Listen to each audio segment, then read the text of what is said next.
Meillä on täällä Hämeenlinnan alueella sellainen henkilö, joka on meille hyvin arvokas, koska hän toimii yhteyshenkilönä tässä Radio Dein ja varsinkin Kristityt yhdessä ry:n asioissa, ja hän on vahvasti vaikuttanut siihen, että tämäkin tilaisuus tänään järjestetään. Hän on Johannes. Tuletko tänne ja avaat meille vielä sanaa ja johdat meitä sitten rukoukseen? Jumalan rauhaa omasta puolestani kaikille.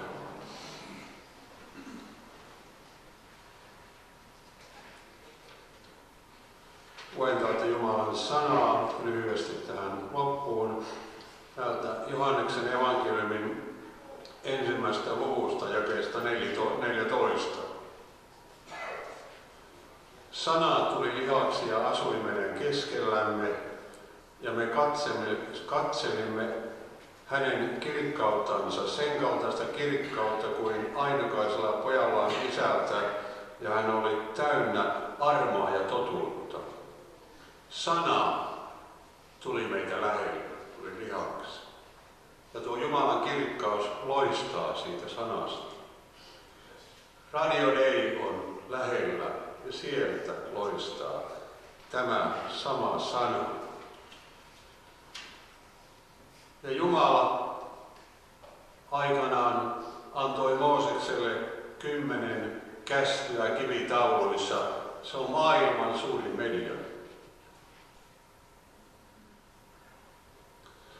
Sosiaalinen media levittää sanomaa, evankeliumin sanomaa. Menee tänä päivänä eteenpäin, on koko ristikunnan valtavin herätys maailmanlaajuisesti. Sinä olet tänään tässä mukana. Tuo Jumalan sanan valo loistaa pastoreiden lauluista sinun sydämeen. Jumalan sana sanoi, että viimeisellä tuomiolla sinun oma tuntosi myötä todistaa sinun puolesta tai vastaan. Siellä ei ole muita todistajia, kun astutaan kirkkaille majoihin. Jos on anteeksiantamuksen kautta Kristuksen veri puhdistanut sinun sydämesi, sinun oma tuntosi myötä todistaa, ja taivaan portilla ovet ovat avoinna.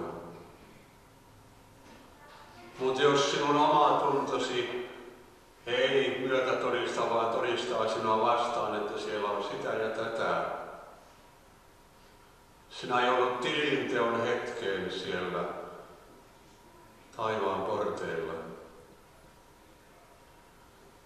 Tänä iltana aion kysyä sinulta, ole rehellinen Jumalan edessä, mitä sinun oma tuntosi todistaa tänään.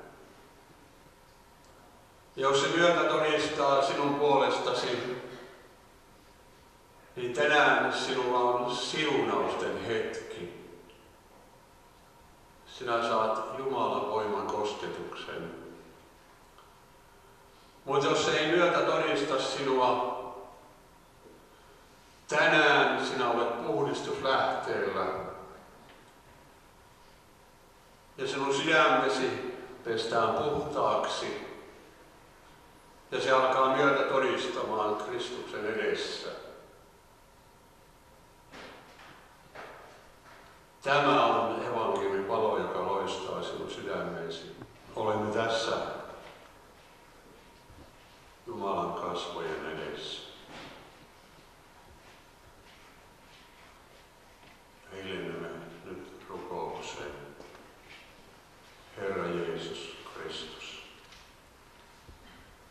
Kiitos siitä, että saamme lähestyä sinua. Ja sinä olet luvannut lähestyä meitä. Saamme olla tässä ja nyt sinun läsnäolossasi. Ja nyt kun olemme tässä Herran kasvojen edessä, niin kysyn, onko sinulla jotain esitettävää Jumalan taivaan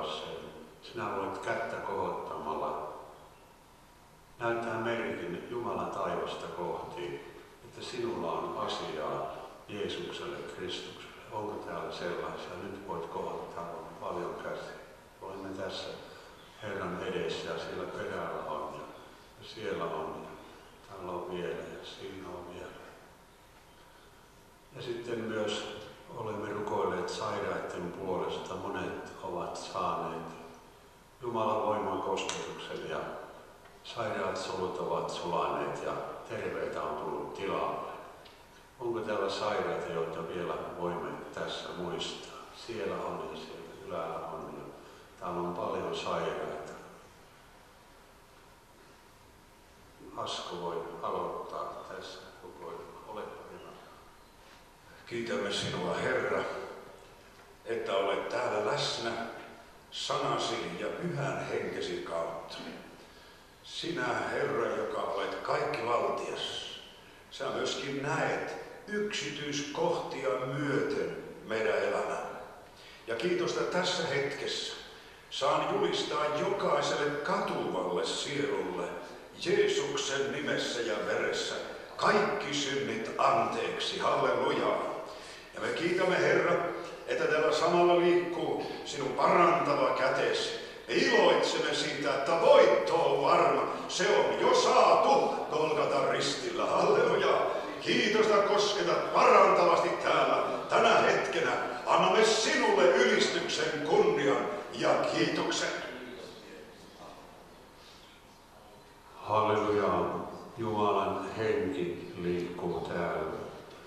Tuo ihmeellinen pyhän hengen väkevä voima on tässä temppelissä. Se on sinun ylläsi ja se on täyttänyt koko tämän temppelin. Tuo Jumalan ihmeellinen kirkkauden hengen väkevä voima. Ja tuosta Jumalan väkevästä voiman pilvestä siihen vuotaa sinun yllesi Jumalan hengen väkevä kosketus. Sinä saat vastaanottaa Jumalan voiman kosketuksen tässä ja nyt Jeesuksen nimessä. Minä siunaan sinua tuon ihmeellisen pyhän hengen uudistavaan voiman kosketukseen. Tuo Jumalan voima koskettaa sinua ja Golgatan sovintoveri puhdistaa sinun sydämesi. Ja sinä olet puhdistuslähteellä. Sinun sydämesi sisin puhdistetaan kaikesta siitä, minkä sinä olet tänään tuonut Kristuksen eteen. Ja sinä saat olla vannuskas Herran edessä tuon verenpeson jälkeen. Sinä saat lähteä vannuskaana tästä temppelistä. Halleluja! Jeesuksen Kristuksen nimessä minä julistan sinut täysin vapaaksi. Halleluja! Herra Jeesus Kristus, kiitos siitä, että sinä olit lihasi päivinä, niin sinun kun kosketti sairas, sinusta lähti voimaa. Ja Herra, kun sinä kosketit sairasta, niin silloin tuo voima kävi hänen lävitseen.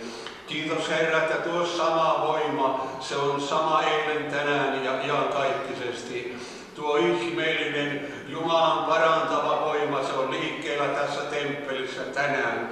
Ja jos sinä tahdot vastaanottaa ruumiin terveyden, niin silloin tuossa Jumalan voimassa sairaat solut Jeesuksen nimessä, ne sulavat tässä ja nyt Jeesuksen nimessä, halleluja. Ja niiden tilalle syntyy luomisvoimasta uusia terveitä soluja, sillä kun kaikki luotiin, niin Jumalan henki liikkui vetten päällä ja Jumala sanoi sanoja ja niin tapahtui.